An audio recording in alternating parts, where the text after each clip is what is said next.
Hello again, friends and loyal Wolfpack members. Chaos Wolf here, and welcome back to Into the Black, the series where we go and just explore space and talk about random things. At the moment, we're still on our way to the Lagoon Nebula. Yes, I'm not making the best, the greatest progress in the world, but yeah, I'm not playing this account all that often. But at the very least, we can go and find out what's going on the way there. I mean, what have we got here? 22 new objects found. This has been a discovered system. And we have got a bunch of landable planets. Now, I would be tempted more to go and land on these if it wasn't for the fact that I don't have an SRV. So it's kind of pointless in a way. I mean, how far away is this star here? I'm curious. 2,000? Yeah, sure. Let's go and scan that one. I'm pretty sure we'll be able to scan it from where we are. And if not, it's not going to be a long... we're not going to have to travel very far. There we go. Yeah, see? I don't understand why people don't just go and scan these ones if they're so close. But yes, we are making our slow yet inexorable way from one point in the Milky Way to another. Well, we're eventually going to get to where we're going. I think we're only about a few thousand light years off where we need to be. Because let's have a look. I'm actually curious myself now. So we're a little ways off to the next point, and then this is the point that we're actually aiming for. And we're currently only 2,000 light years away, so that's not that far. So that's awesome. The Milky Way is still actually growing, believe it or not. Apparently it's currently acquiring stars from a very small galaxy called Sagittarius Dwarf Spheroidal? I have no idea how you say it. Apparently it's also getting material from Magellanic Clouds or something along those lines. I don't know how the hell you say that. I was looking up some random facts about the Milky Way at the moment. Just because, you know what, I got kind of... just looking at the galaxy the other day. I kind of got curious about it a bit more than I usually do. Well, let's find out what else we've got on here. Ooh, we've got some blue worlds. They've been discovered previously, which is not really surprising. That is a water world. And this one? That is a high metal content. So yeah, I'm actually going to go scan these three at least. Because, you know, you never know, we might go and find something terraformable. Which would be nice. I mean, they're not necessarily going to be terraformable, but it's always nice to go and see. What's that? Oh, that's just another planet. Or a planetoid, perhaps.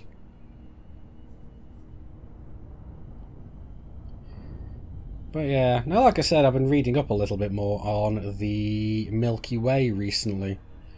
Because I am actually curious about these kind of things. It's not I don't just play this game for the sake of playing this game. I do actually like space and astronomy and astrophysics and all these kind of things. Although I don't actually pay attention to them as much as I really could.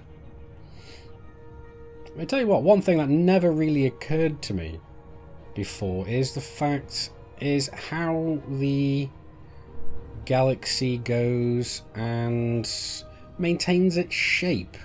I mean, let's actually go and get it within scan distance of this, and I'll tell you what I'm talking. I'll explain what I'm talking about in a minute. There we go. So let's bring the galaxy map up. So scrolling all the way out, you can see that it's a spiral. Now, you'd think that from the gravity of the supermassive black hole at Sagittarius A, that the gravity would kind of fall off the further you get away from it. But what's happening is everything in the galaxy itself is actually going and travelling at a constant rate. Everything is actually rotating or travelling around at 220 kilometers per second. And that's bloody fast. But that's not only the stars and the dust out here, that's the stuff in the centre as well, which you'd expect to be travelling a lot faster around. Because have you ever noticed standard gravitational orbits, anything orbiting further away, like Pluto, let's say, has a lot longer and a lot slower orbital period because the gravity doesn't act on it as much. But anything that orbits very close, I mean, there's a planet modelled in-game. I'm trying to remember what system it was in. I can't remember off the top of my head, but it had a 90-second orbital period. Now, obviously, that would be way too close, and that would be ripped up by tidal forces, but it's kind of goes to show that if you get a lot closer to the parent body with the gravity, it will be orbiting a lot faster in order to stay in orbit, which is exactly how orbit works. But yeah, anyway, let's go and have a look in the system map. Just really fascinating things. Now let's go and see. Is that terraformable? No, it's not. This one maybe. Now we've got about 1,000 light seconds to go. So yeah. Oh, awesome. This one is terraformable. But anyway, I've thought of something else, which it's basically something I want to ask all of you guys and girls. What is it that brought you into Elite? I mean, me, I've always liked my science fiction and my fantasy kind of settings. I've always liked my heroic fantasy novels. I've always liked sci-fi games and movies. And I've always been drawn into this kind of thing.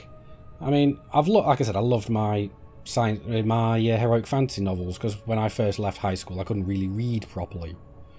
Don't read too much into that. It's mainly just because I'm heavily dyslexic and most of my teachers couldn't be bothered to teach me properly. But after finding some books that I really liked and that spoke to me, let's say, I kind of got a passion for reading. So I started reading a lot more, and now I can actually read to a good extent, and that kind of created a very positive kind of experience for me. And the same for a lot of sci-fi stuff as well. I mean, I used to try writing science fiction short stories, and they were bloody terrible. So yeah, but I love my I love science fiction stuff. I mean, one of my favourite movies, I watched it again the other night actually, it's called Equilibrium. It's a Christian Bale movie. Very underrated, a lot of people don't like it. It's basically a dystopian future in a way after World War III, where the human emotions have been illegalised. So they have to take this injection in the neck that goes and basically wipes out all emotion in people. So they're just cold and calculating. It's a very good movie, although there are some obvious kind of really bad acting plot holes in a way, by where you can see that these people that are supposed to not be feeling are quite clearly feeling. But it's a very difficult thing to go and act. But I'll tell you what, Bale does it in a very, very good way. And this is before he was Batman. But let's go and see. Is this one terraformable? No, it isn't, but it's a water world anyway. So this one was terraformable. That one's a water world, so it's not terraformable. But it says it has terrestrial water world with active water-based chemistry and carbon water-based life. So let's just go and scan this one for the sake of it. Wait a sec. Wait a sec. Are we the first? Yeah, we're the first ones to go and discover that. Oh no, we're not. Sorry. I didn't see that at the bottom. I was looking up the top for some bizarre reason. That one we're the first one to discover. So that we got a terraformable one, so that was awesome. That's nice. That's nice. And then we'll go off and scan this one. Now it's 5,000 light seconds out, but we're going to scan it anyway, just in case it is terraformable. You never know. It's most likely really far outside of the Goldilocks zone, so it's not likely to be. But you know what? I just like to be sure about things. So it's the moment of truth. Is this planet going to be terraformable or not? We've got it scanned. What is it? And why is it not saying anything? Okay, let's have a look at the... Is it because I stopped moving? Oh, there we go. Detailed scans come in. It's an ice body. So, no, it's not going to be terraformable. Alright. But at the very least we got this nice terraformable high metal content. That's cool. And its gravity is actually very close to Earth gravity. It's 0.95 Gs. So hopefully that's going to get us a pretty penny. Atmosphere types carbon dioxide, no volcanism. So that's awesome. And a 32.9% metal content. Awesome sauce. So that's great. And I realised I was started talking about how the Milky Way galaxy is actually rotating at a constant speed, whether you're closer to the centre or further away. And I don't remember if I actually said as to why that might possibly be.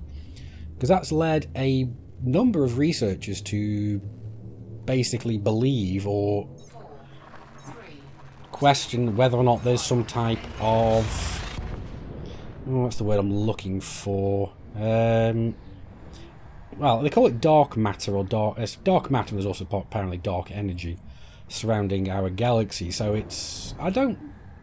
I don't pretend to understand this all, but apparently about 99% of all matter in the universe is invisible, which is going to be this dark matter. But then again, dark matter isn't just a catch-all term. There we go, let's just line up here. We've discovered a few things right close up. So let's go and see what we've got in this system. Wow, that's a lot of planets. Or a lot of planetoids. Right, these two have not been scanned. Yep, we've scanned that one now. So how far away is this one? 3,000 light seconds? What? Again, I don't understand why people don't go and scan these ones, but I'm not complaining. Because look, I can scan it right from where I am. So we'll scan it. Hopefully it won't take the nav computer too long to go and process this information, unlike that ice world we went and scanned just now. So let's go and see what we got here. I'm guessing M. Yes, M class. Okay. And where is the next one? Really? No? Where am I targeted? Ah, so that's why.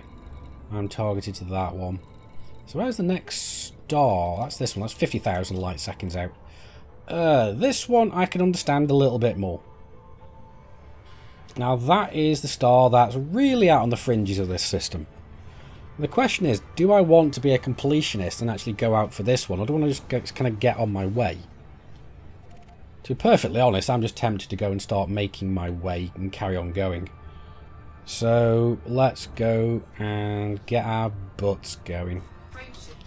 Now, I would have gone and started charging my frameshift drive earlier, but the button for my frameshift is actually on my HOTAS. It's actually on my flight stick, so I have to take my hands off the flight stick in order to charge the frameshift. But yeah, how many jumps we got left until 27 jumps? So it's not too bad. I'll tell you what though, I am looking forward to finishing this trip to the Lagoon Nebula, going having a look at some of the other nebulae around. Getting back, going and selling off my data to one of either Elvira Martuk or Felicity Farsier. Not sure which one I'm going to go for yet. And then go and have... buy another ship and go and just fly out again. Really looking forward to that.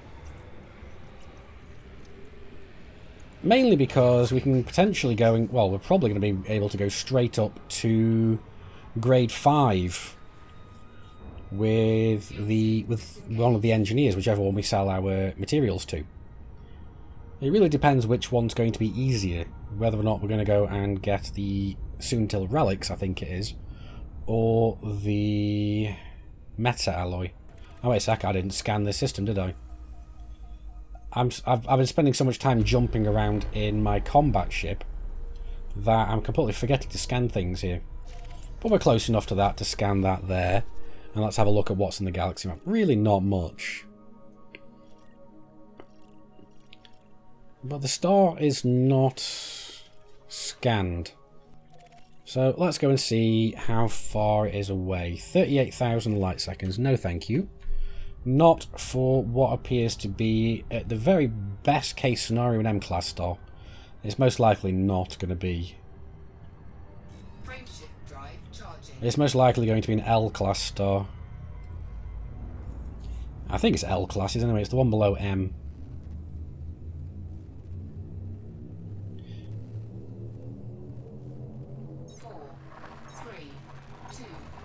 You know, I've actually gone and forgotten because I don't really pay attention to the other classes of stars that are below M class. Because M class is the coldest stars that we can go and scoop from. So I really need to go and check that now.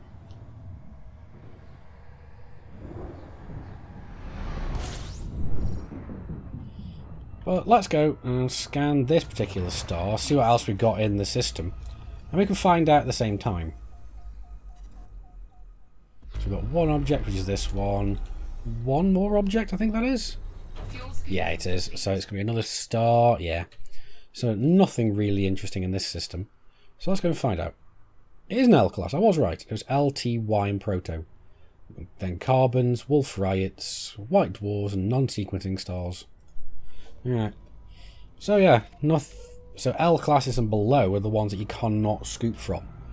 Which is why I've not got them tabbed on my route planner. Because if I did and didn't have... If I had them on there, then I'd stand a much greater chance of running out of fuel out here in the void. So thankfully I'm not having that much of a problem. But sometimes the route planner still manages to go and send me down routes where I would run out of fuel if I was not paying attention. Thankfully I've run out of fuel once on the way to... That's not, I was in the neutron fields, I believe it was. In my Anaconda, and I wasn't paying attention to my fuel meter, and ended up running out of fuel jumping from just neutron star to neutron star, because obviously you can't refuel from neutron stars, and I ended up having to get out my little flashlight and set off and light the rat signal. So yeah, that didn't kind of go very well. Didn't go down very well with my pride. So yeah. That was fun. What we got here? 25 things in this system. Again, not a lot. So we've got another couple of stars, and I'm suspecting this one's going to be a good distance off again. So as soon as we've got... There we go. We've scanned that one. Let's go and see. It's not far off, actually. And it won't be long until we can actually go and start scanning it. So let's go and scan both those stars, because they're only a little distance off. So I can kind of go and justify taking the time out to go and get these ones, because we will get the first discovery bonus. Although stars like these we're not going to be getting too much for. If I remember rightly, we're only going to be getting about 3,000 odd credits per star. I might be wrong, but that's what I remember. Alright, so we didn't have to go that far in order to start scanning these, and I did actually go and quickly check. Now, these stars, normal stars are not really worth all that much. The most you're going to get for like an O-class star, which is the most, like the best one you're going to get of the standard type of stars, is only going to be about 4,500 credits. So that's only for a massive variant. You can actually get a tiny variant, which is a little over 3,500 credits. This is most likely to be an M-class, or at the very most a K-class. Yeah, M-class, I thought so. But... is that? No, that's not. Is that the other star? Let's actually have a quick look. I don't think that's the other star. No, it's not. We want this one. There we go. Now these are M classes. These are going to be from anything from around about 2.8 thousand credits to 2.9 thousand credits. So they're not a lot, but at the very least we're getting a name on them. So it's going to be nice to have Commander Mal Reynolds' name on these stars. There we go, so that's nice. Let's go and carry on going, but again, before we jump, well, before we start aiming, I'll start jumping first, so we can line up after, so we'll just save ourselves a little bit of time. Now, obviously, other stars are going to be a lot more valuable than these types. These are the standard class. Anything from O class to Y class, they're generally considered not that great. And they're only good to go and scan whilst you are fuel scooping, really. Or unless you really want to get your name on them, like we do. But basically anything from like Wolf Riot stars and up are starting to get a bit more worthy of our scan time, let's say. There we go, let's go and get in there. Because Wolfrite stars, they're only coming in one size anyway, apparently. They are, not even one size, but one price bracket from what I can understand. And they are just under 8,000 credits a pop, so that's not too bad. And we got a K-class star. Ooh. Now, if I remember rightly, our own star is a K-class.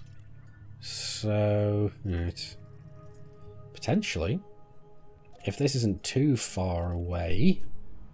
it's not that far away. Let's actually go see if we can scan that. Because these might potentially harbour life. I'm really curious. Because if they do, then they might be worth a bit more. Because they might be water giants. They might have water-based life in them. Don't ask me how, but it's entirely possible.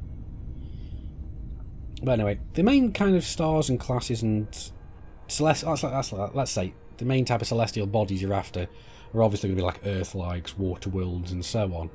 But as in like star classes, let's say in the game, because that's kind of what they're classed as, because they are the main jump-in point. You're going to be wanting to find black holes, which can be anything from 44.7 thousand credits a pop to 80.3 thousand credits a pop. So those are awesome. If you can find a big area of those out in space, there are actually belts where there's loads of black holes knocking about. I mean, one trip I was out, I found about 40 of them in one day. So that was awesome. I think that might have even been the day I went and ran out of fuel, maybe. I don't even know if it was. Right, so it's a class 3 gas giant. Right, let's slow a little bit down and have a look at our system map and see what it says about it. So here we go. Hydrogen, helium, atmospheres, blah blah blah. No. This is very unlikely to be as well. So, but we can scan it because we're here anyway. And I like these ones because you don't need to get too close in order to scan them. Not only that, but they're ringed as well. And it's been a while since we've gone and actually spent any time in some rings. But I'm not going to do that on this system. We're going to go and move on to another system to do that. So again, let's have a look. See what we've got. Anything interesting? No. We'll scan this last little dinky one, which we're going to have to get a lot closer to do. We'll scan... well, we don't have to get much closer. And we'll get that one scanned. But yeah, after black holes, you really want to start trying to find yourselves some neutron stars. Because those are the next best things. And you can find those really easily. There's massive clusters in space of neutron stars. But let's have a quick look over here, because there's neutron fields. Let's have a look. Jovian class. Alright. Nothing too interesting there. But they have got metal-rich and icy rings, so that's awesome. So those metal-rich rings may potentially go and earn us a little bit of a payday there. I don't know. We'll have to wait and see when we go and sell that. Even if I even remember. And I do believe. But then again, that is even if I remember to go and check later on. But I'm pretty sure I just saw our destination off in the distance. I think we're actually getting close enough to the Lagoon Nebula to actually be able to see it. Now obviously we're not going to see it here because we're too close to the star and we've got too much light pollution. But as soon as we move away, if there's anything interesting in this system, we'll go and have a look. Let's see, one more thing. Really? Okay. Now we don't know how far away this is, and these are going to be both M classes. So again, like I said, they're not going to be worth all that much. But yeah, after neutron stars, we can get anything from 43 to 44,000 credits, really. You want to go and start looking for white dwarves if you can't find any of those, because white dwarves are fairly good as well. You get 25 to 27,000 credits for those. Wow, that's a long way off. I don't think I can be bothered to go down there. No thank you, good sir. I'm not that desperate to go and get my name on things. I mean, we might even go and find the system where I've got my main account, Commander Chaos Wolf. His name on a star.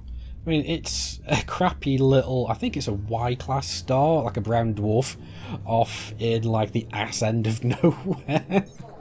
But at least I got my name on something in a nebula, which is awesome.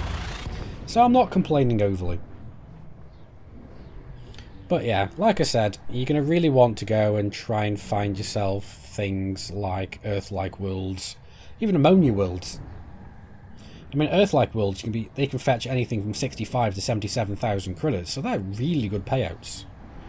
Not quite as good as potentially black holes, but yeah, they're really good. Now, ammonia worlds, they're good as well. They're going to be anything from 37 to 71, depending on the size of them. Right, okay. I've already let off the scan, haven't I? Now, water worlds, those are awesome. Anything from 32 to 78. So those are the maximum you can get for a water world is actually higher than the maximum for an Earth-like. And that's somewhat surprising. And we have got a star here. What is this? A K class. But we don't have. We've only got one star in system with an atmosphere. Everything else is atmosphereless. Alright, let's go and have a look here. How far away is that? So that shouldn't be too far. No, it isn't. So let's go and see. Yeah, there it is. So that's nice. We'll scan that one. And then we'll go and see how far the next star is away. I'm also curious to see how far we're going to be able to move down the ranks once we go and sell all this data. So that's an M class. We've got a K and an M. And I'm suspecting this is either going to be in a K or an M, and I suspect an M. So how far away is that one? Not that far, actually. So let's go and scan this star, and then let's go and have a look at that. The one planet in the system with an atmosphere. Now, I don't really suspect it's going to be terraformable, but I want to go and check. Now, what I'm hoping to do is as basically after we go back and sell all our data, because as you can see, we are completely aimless. We're 0%. So we've got no scan data at all before now, because I want us to go and see exactly how far we could go.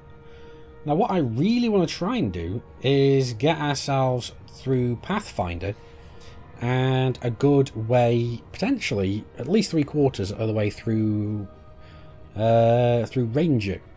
So what I'm hoping to get is about 13 to 15 million credits in exploration data.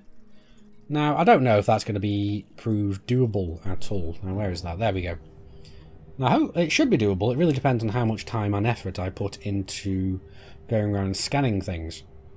I mean, when we get into the Lagoon Nebula, we're not going to find anything that is going to have not been scanned, because that nebula has virtually been picked clean. It's not the closest nebula to the bubble, but it's not far off. It's fairly close. It's only 8,000 light years, I believe, to... not even that, actually.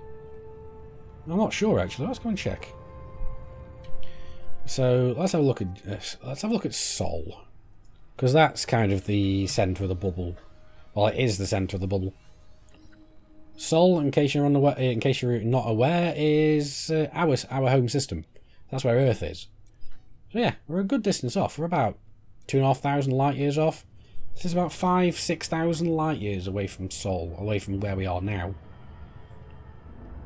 So it's a good distance, but it's not the closest. I think the closest is the Coal Sack. I might be wrong. Not sure. Never been there myself, actually. A lot of places I haven't been yet. Eventually, one day, I do want to go out to Beagle Point. So I'm really going to want to go and do that. I think that might be one of the next things we do in Into the Black after we go back and sell this ship. Although, we might leave that for now. Because what I want to go and do is I want to go back, I'm going to go and get myself a Diamondback Explorer and mod it up for jump range. And then what I'm thinking is actually going out to Colonia, maybe? First, making that the next big thing to go and do, because that's about 22,500 light years. I think that's going to be a nice second goal for this series. Because the first one is get to the Lagoon Nebula in this hauler. Because the thing is, we're already at a little bit of damaged internals, because I have dropped out a couple of times by accident. But I need to be very careful because I'm going to start losing more integrity. And if I start losing more integrity, I'm going to go and start getting malfunctions, and we don't want that. The one thing we really don't want to have malfunctions with is the frameshift drive, or the thrusters.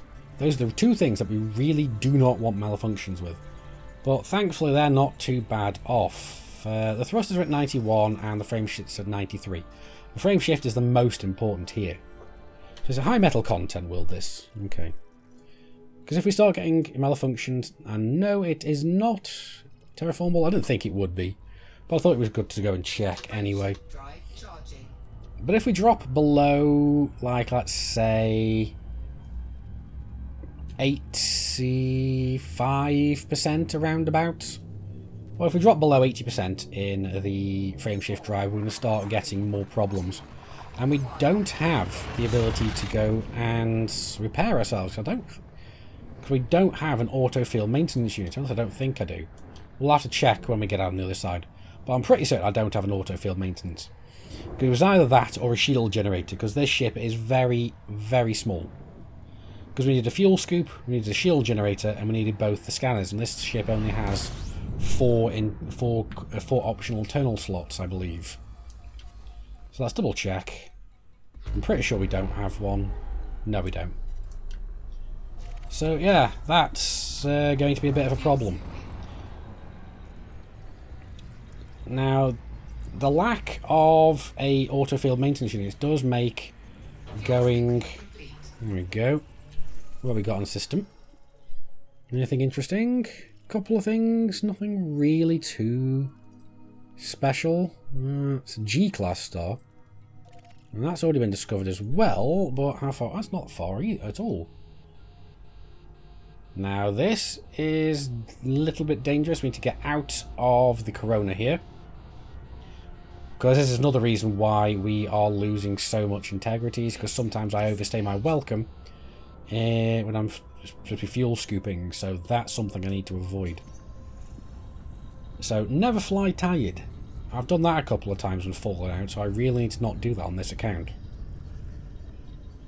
We'll find out what class this is. It's already been discovered by another commander, so I'm not overly worried about that. But it's another K class. So we've got a G and a K. So that's not bad. But obviously we're not going to get the first discovery bonus, so there's only going to be a couple of thousand credits per star. So we're not going to stay in the system long enough for scanning anything else, because I'm not too fussed about scanning absolutely everything. That's what I did in my first exploration trip. As I used to go around and scan absolutely everything in a system. Not going to do that anymore, because we want to go and make some time and actually get to the really visually interesting areas. And the most visually interesting places are in nebulae. Nebulae being the plural for nebula. I know some of you already know this, but not everybody will, so don't get your panties bunched up if you're hearing me saying this quite multiple times. But yeah, we've scanned anything interesting here. Not really, although it's almost a Lord of the Rings system, because we've got a little ringed moon down there, which is landable actually, funnily enough. I wonder what the gravity is going to be there. So let's actually go and have a look at that. And it depends really how far away it is. It's not that far away, so let's actually go and land on that planet. We can't drive around, so it's really just to go and have a look at it, really. Or even let's not land in it. Let's actually go and get into the ring. We don't even need to do that on that then, do we? We can theoretically just go here. I mean, what's this one? We don't know. I'd prefer to find an icy ring, but we can go wherever, really. Well, this is close enough. Let's actually go and fly in the ring here. And then call the video there. I really do like going into rings. I don't spend that much time in them. Except, I say that. I spend a lot of time in the ring systems, actually, but that's back in Jonai, where we're actually going and blowing stuff up. Because Jonai is awesome because we have a bunch of ringed gas giants.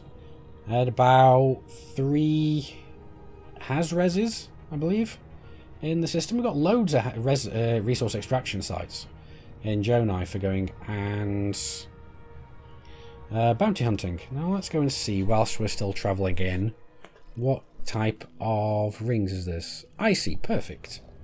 I'm more than happy with that. Now, icy rings used to be visually very nice, but kind of functionally very useless. But since a couple of patches ago, you can actually go and do ice mining now, which is awesome. Because you can get things like low temperature diamonds, bromolite, and you can even mine water. Although water is kind of pointless. But look at this, these rings are very, very thin.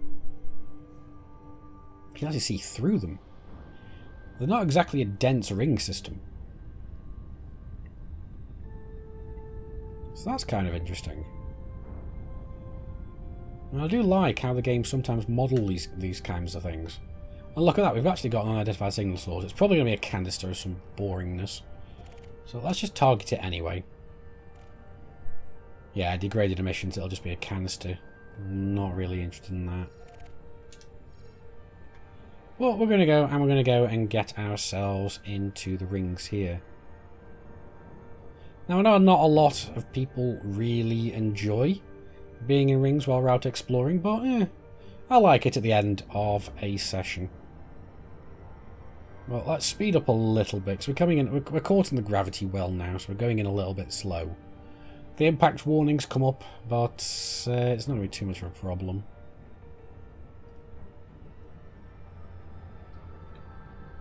We just need to be aware that we need to be into the kilometers. So, and I love as well how when we get closer, you can just start seeing all the individual asteroids. Just look at that. There we go. Perfect drop-in. That's awesome. I am also really glad that I maintained the ability to boost. Actually, I don't think there's any other way of not having the ability to boost in the hauler, for the simple fact that I do believe our power district is only a class 1 anyway. I can't remember if it goes up to anything higher than that. But yeah, here we are in the ice rings. And I've got to say, I really do like the look of these particular types of asteroids. Ice asteroids do look absolutely amazing. Now, this particular belt doesn't seem to be as densely packed as some of the ones I've been in, but it's still kind of nice. We found a big void in one part of it, just so we can make sure that nothing hits the ship overnight. But I think it's about time that we went and retired from the commander's seat, went and hit our bunk, and got some shut-eye for the night. So I am going to go and bid you guys a very fond farewell for now. So, if you've enjoyed the video, like the video if you've liked it, dislike it if you didn't. Neither of those good enough for you, that's what the comments are for. But I've been Commander Chaos Wolf from Sci-Fi Gaming. You guys, as always, have been epic. I will see you soon. And until next time, my fellow commanders, keep flying and stay shiny.